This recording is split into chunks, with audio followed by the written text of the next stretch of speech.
Hi. Now in this tutorial what I want to do is show you why iteration works, how it calculates an estimate for a particular route. And I'll just take you back to the equation that we used in an earlier tutorial, x cubed minus 3x plus 1 equals 0. We saw that if we were to plot the graph y equals x cubed minus 3x plus 1, those routes, those solutions to the equation would be found at the intersection with the x-axis where y was 0. And to form an iterative equation, what we did was we made one of the x's from our equation the subject. And there were various ways of doing it. One of the many ways of doing it were by making this x the subject. We added 3x to both sides and then divided by 3 to give us x equals a third x cubed plus 1. So these solutions here, here and here would be exactly the same solutions that you'd get if you were to look at the intersections of the graphs y equals x and the graph y equals a third x cubed plus 1. I'll show you. I've got the graph here. So you'll see we've got the graph of y equals a third x cubed plus 1 and the graph of y equals x, and you can see the three intersections here. And if we were to project back these values onto the x-axis, you'll see that this one, this route, is very close to minus 2 as we had here. This one close to 0.5, which would correspond to this value, and this one here very close to the 1.5, which would correspond to this route.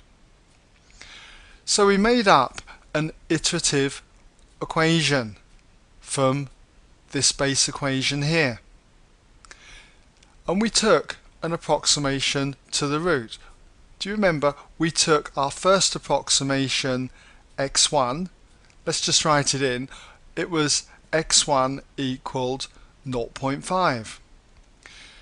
Now that would be this value just here.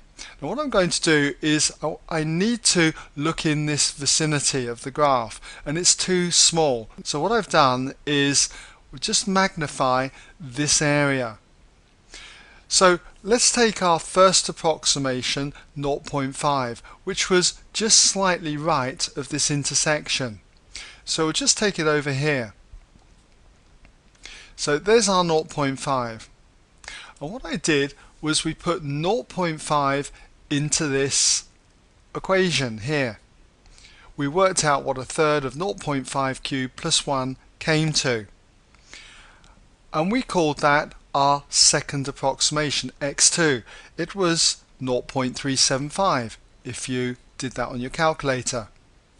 And what's happening is that our 0.5 was fed into the equation, this equation here, which was y equals a third x cubed plus 1, and what we got back was this value over here. This was the 0.375. And what we did with that value is that we made this our new x value to get the third approximation. That's because this value, if we brought it back along here and then back down here, this became 0.375 because y was equal to the x value. Now with that 0.375, as I say, we put this back into this equation. So if we put it back in, we come all the way back up here till we hit this curve and it gave us a new value, the third approximation. And that third approximation, x3, turned out to be 0.3509 and so on. So this value here is 0.3509 and so on. And what do we do with that value? Well, because y equaled x, we go back here, come down here. Now I haven't got much room here, but if you can imagine that that value in there is our 0.3509. it corresponds to the y value here because y equals x on the green line here. We took this value, put that value back into our equation this side, and we got a new value for x. So if we come up here onto the curve across here, what do we get? Another value, x4. So hopefully you're starting to get the idea now. x4 turned out to be 0.3477 and so on. So we got this value here, 0.3477 and so on. We went back to y equals x, and I hope you can see it's getting too hard now to keep writing in. But can you see this is starting to converge to this root here at this point?